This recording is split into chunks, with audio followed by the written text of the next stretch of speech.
Gabi na ng huli,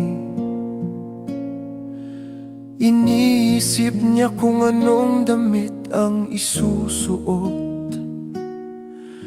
Naglalagay siya ng makeup at sinusuklay ang kanyang mahabang buhok. At sa kanya ako tinanong, ayos ba ang itsura ko? At sinabi ko, oo, napakaganda mo ngayong gabi.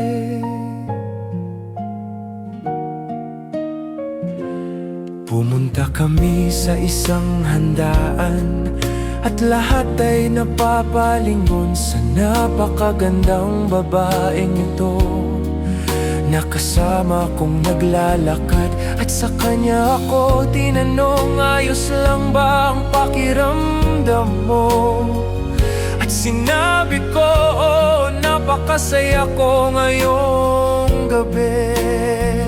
Masaya ang pakiramdam ko dahil nakikita ko ang liwanag ng pag-ibig sa iyong mga mata.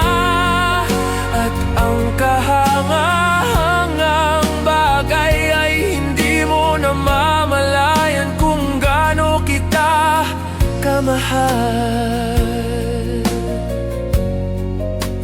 Oras na upang umuwi at sumasakit na ang ulo ko. Ibinigay ko sa kanya ang susi ng sasakyan at tinulungan niya akong makahiga. At sinabi ko sa kanya habang pinapatay ko ang ilaw, sinta ko, napakaganda mo ngayong gabi. O sinta ko, napakaganda mo.